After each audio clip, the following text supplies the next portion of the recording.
Right, this is World Comics Reviews mini sleepy Christmas stream. And this computer's way too low down. Right, this is a good start. Let me reposition the computer and the camera. Okay, vaguely better.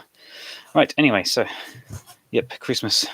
I didn't get much comic-related stuff, but I did get a nice Tintin t-shirt. Classic artwork, possibly from Tintin in the Land of the Soviets, the first book, which wasn't actually in colour. And apart from that, I just got a Viz, which is always entertaining, I suppose. And they're making fun of a book by Nigel Farage and an album by somebody who's apparently an anti-woke campaigner. So that's two things on the shopping list. Anyway, so I decided I'd be pretty lazy, but then I went out to Kobe, which isn't too far away from me, and found some interesting stuff there. So yep, it's another boring haul stream. So first thing I got is kind of a hovering on the edge of what you call sequential art. It is this La Journée d'une Guiche à Tokyo, so in French, as you can tell, by George Bigot, which is spelled the same as bigot, which is kind of amusing because he's a famous French guy who lived in old Japan, and yeah, his name's Bigot, but is obviously spelled the same as bigot. So there was a bakery near where I worked for a short time called Bigot, which is kind of funny, from 1891. And this was apparently in an auction at some point because it's lot 55, but this is not actually originally an original from 1891. It's from Showa 47, which is sometime in the 70s. Let's work it out. Maybe 70 or 71. I don't know.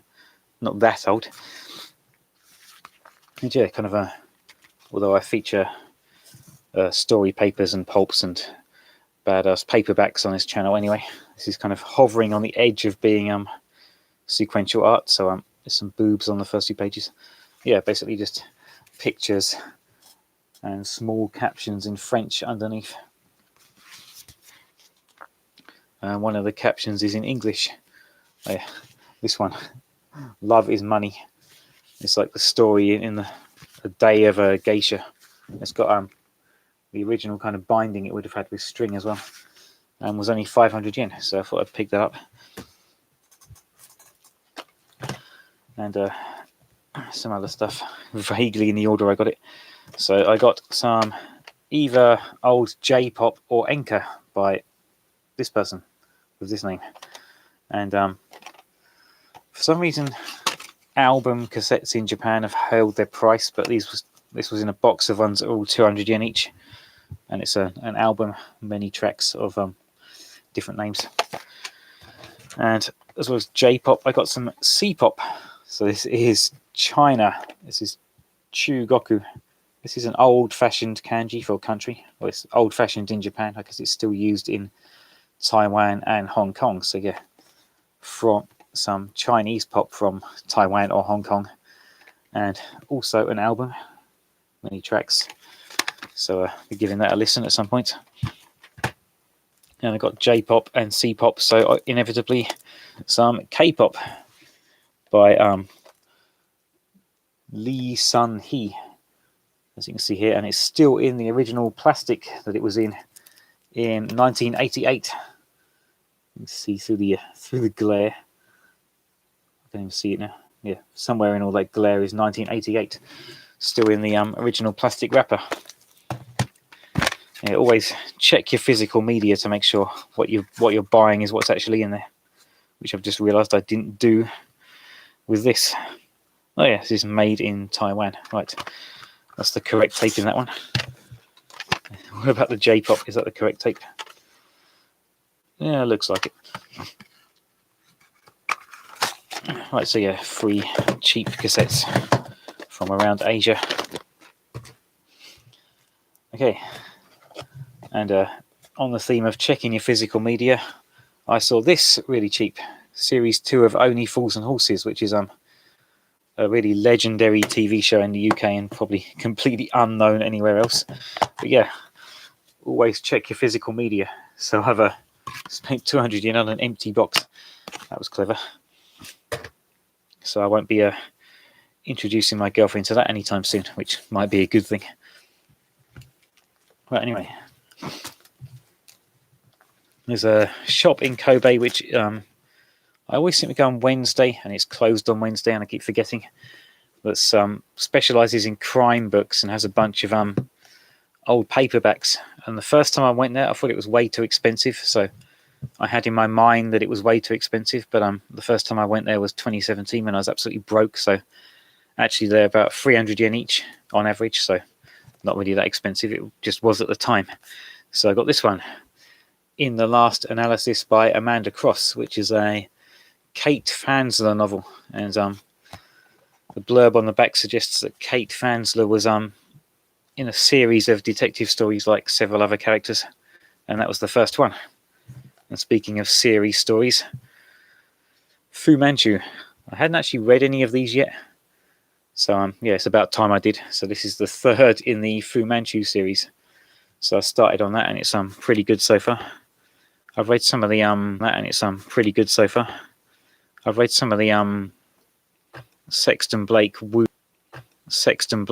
Ling stories, which were like his own version of Fu Manchu. Although actually they started in the same week. And I keep going to Kobe. There's another one shop with a bunch of these. Mike Shane is a long-running detective series that went from, I think, 1932 to 1976. And yeah, lots of sex appeal, guns, getting drugged and bashed over the head all the time. And it was a radio show and a TV series in the 50s and 60s, I believe. I want to do a deep dive video on this one day. And yeah, these ones have the photo covers, so they're from the 70s, but unless it explicitly mentions stuff from during the war, I just always imagine Mike Shane stories of being set in the 50s or maybe very early 60s, if it mentions hippies.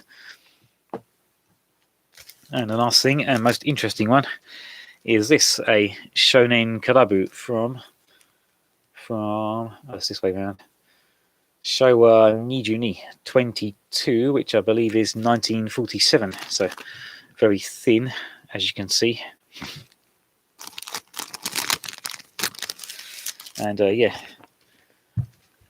early on in the post-surrender and occupied by America phase of Japanese history. So this is like a boys' own type story paper of daring do and adventures and that. But although American comics of the time were all about brave pilots and stuff and soldiers, they wanted to eliminate that from Japan. So they changed this boys' own adventure paper into something very neutered and kind of nice and PC, I guess you'd say.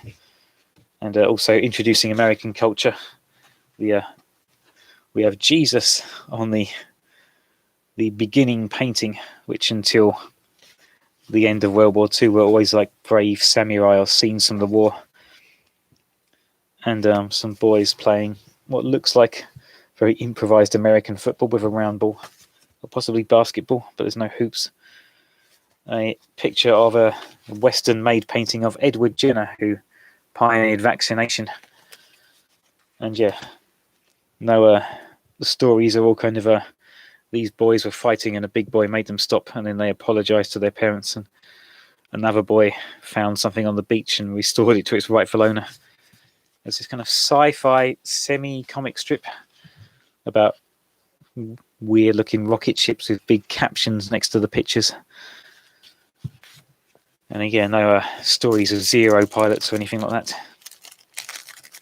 They started to come back in the 60s, I believe.